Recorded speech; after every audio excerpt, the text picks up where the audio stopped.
सावन का महीना आने के बाद ना कुछ चीजें बहुत नॉस्टैल्जिक सी हो जाती है और मम्मी की याद थोड़ी ज्यादा आने लगती है। इसलिए मैंने ज्यादा टाइम वेस्ट नहीं किया और अपनी मम्मी को तुरंत फोन कर लिया। तीज, त्योहार, व्रत सब शुरू हो चुका है और व्रत में मम्मी ने खाने पीने की कुछ ऐसी आदतें डाल दी है ना कि सिर्फ साबूदाना खिचड़ी या फिर भगर से हमारा पेट ही नहीं भरता, ना मेरा ना मेरी फैमिली में किसी का भी।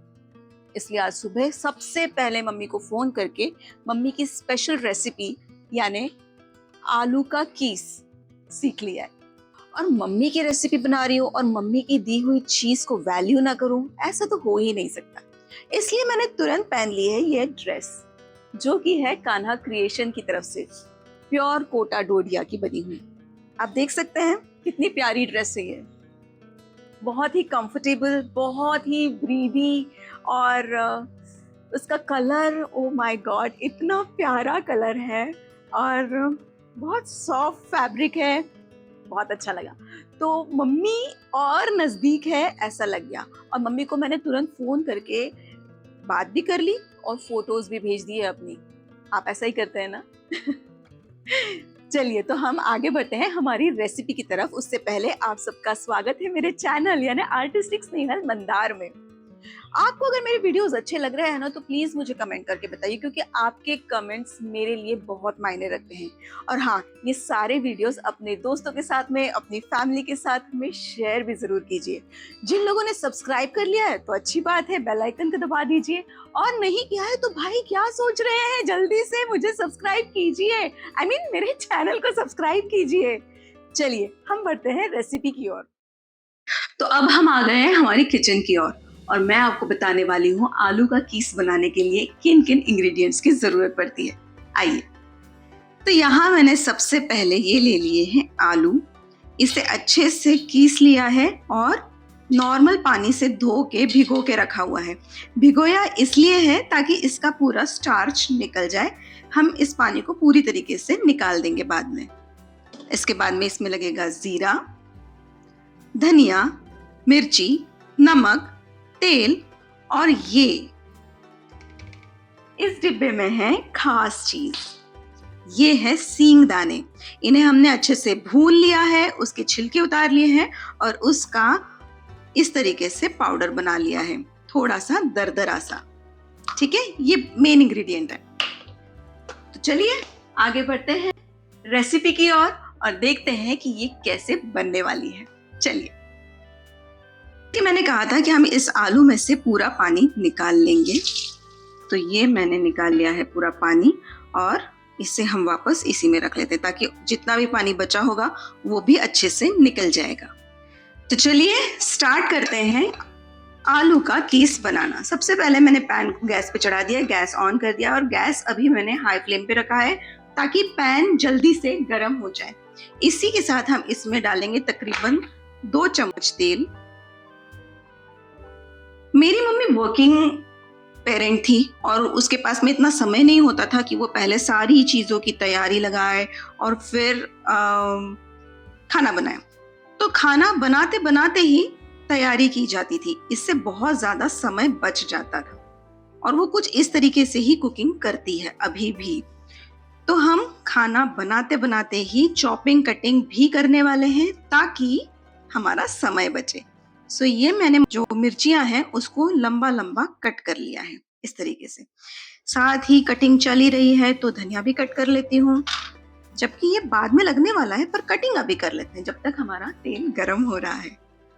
तो हम तेल पहले अच्छे से तपा लेंगे, उसके बाद में पूरी रेसिपी जो है वो मीडियम फ्लेम पे बनने वाली है। तो सिर्फ तेल तपने तक ही हमें गैस की फ्लेम को हाई रखना है, उसके बाद में मीडियम फ्लेम कर देंगे। तेल अच्छे से तप गया है और अब हम इसमें डाल देते हैं जीरा। ये देखिए, जीरा डालने के बाद में जो इस तरीके से वो पॉपअप होता है ना, बहुत अच्छा लगता है। इसी स्टेज पे हम इसमें डाल देंगे कटी हुई हरी मिर्ची।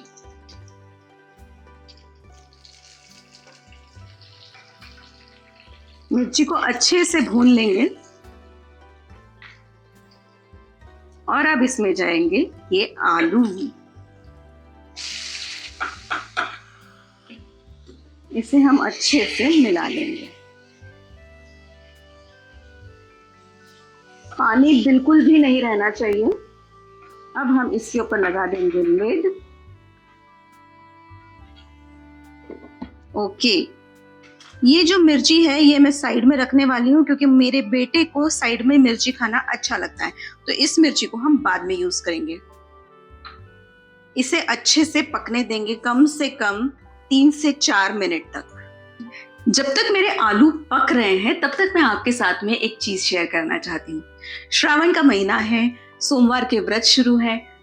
तो जब हम छोटे थे तो हमें हमारी मम्मा बहुत सारे उपवास की अलग अलग डिशेस बना के खिलाती थी, जैसे राजगिरे का हलवा, डोसा, आलू की सब्जी, दूधी का रायता और इडली। यस, उपवास की इडली, पूरी भाजी और भी बहुत सारी चीज़ें जो हम लोग उपवास में खाते थे, प्लस फ्रूट्स से बनने वाली डिशेस जो हम उपवास में खाते थे। तो आपके यहाँ ऐसी कौन सी डिशेस बनती थी, आप मुझे बताइए, और आप कौन सी रेसिपी सीखना चाहते हैं वो भी मुझे कमेंट करके बताइए। मैं डेफिनेटली उसे बनाने की कोशिश करूंगी और आपके साथ में शेयर भी करूंगी। तो जल्दी से कमेंट कीजिए और मुझे बताइए। तब तक हमारे आलू तो पक ही रहे हैं। तो 2 से 3 मिनट हो चुके हैं और अब हम इसकी लिड हटा देते हैं और देख लेते हैं कि आलू कितना पका है। वाह, तो ये पूरी तरीके से पका नहीं है और हमें पूरी तरीके से अभी पकाना भी नहीं है क्योंकि इसके अंदर कुछ इंग्रेडिएंट्स और जाने वाले हैं। तो अब हम इसमें डाल देंगे इसी स्टेज पे नमक। स्वाद अनुसार नमक डालेंगे। नमक डालते समय ध्यान रखना है कि हमें सिर्फ आलू के लिए नमक नहीं डालना है, तो जो ये सींग दाने हैं इसके लिए भी नमक डालना है। उसके अकॉर्डिंग आप नमक डालें। इसे अच्छे से मिक्स कर लेंगे और अब इसी वक्त इसमें जाएगा ये हमारा हीरो। इसे हम मराठी में बोलते हैं दाण्याचा कूट, मतलब सींग दाने को अच्छे से भून के उसके छिलके उतार के और फिर उसे दरदरा कूट लिया है, इसलिए इसे कूट कहते हैं। इसे अच्छे से मिक्स कर देंगे। अगर आपको खाने में चीनी पसंद है, कुछ लोग होते हैं कि स्वाद को बैलेंस करने के लिए चीनी डालते हैं, तो आप इसी स्टेज पे चीनी भी डाल देंगे।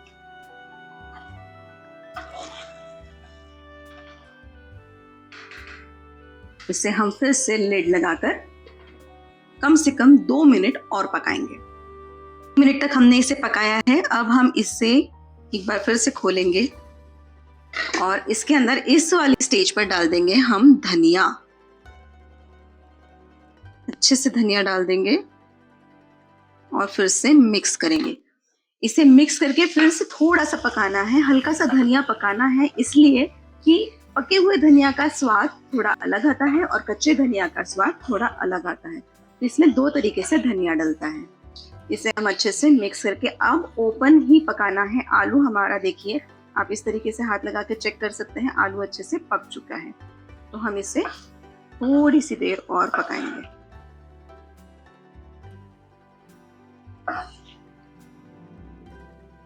अब इसको लिड खुली रख के ही पकाना है, ठीक है, ताकि ये थोड़ा सा खुला खुला हो जाए और जो कुछ थोड़ा बहुत पानी इसमें नमक की वजह से छूटा है वो सारा पानी सूख जाएगा। तो ये अच्छे से बन गया है। मैंने थोड़ा ज्यादा देर रखा था, तो देखिए थोड़ा सा नीचे जो लगता है ना, ये बहुत टेस्टी लगता है, थोड़ा सा क्रिस्पी सा हो जाता है और बहुत अमेजिंग लगता है। इसे बनाते समय ध्यान रखना है कि ऐसे चिपचिपा या थोड़ा भी पानी नहीं रहना चाहिए। थोड़ा सा खुला खुला बनेगा ना तो इसका स्वाद जरा अच्छा आता है। तो इस वक्त मैं अपना गैस ऑफ कर देती हूँ और इसे फिर भी थोड़ा सा चलाती हूँ। गैस बंद होने के बाद भी पैन गरम रहता है, तो उस गर्माहट में भी आपका फूड पकता है। तो गैस ज्यादा वेस्ट मत कीजिए, वैसे ही बहुत महंगा हो गया है, तो ये टिप याद रखिएगा। इसे अब मैं निकाल लेती हूँ सर्विंग बोल में और आपको सजा के बताती हूँ ये दिखता कैसा है और फिर टेस्ट करके भी बताते हैं कि लगता कैसा है। तो ये तैयार हो गया है हमारा उपवास का आलू का कीस। मैं चखती हूँ इसे और आप इसकी पूरी रेसिपी को नोट डाउन कर लीजिए, इसे बनाइए और कमेंट करके मुझे बताइए कि आपकी ये डिश कैसे बनी है।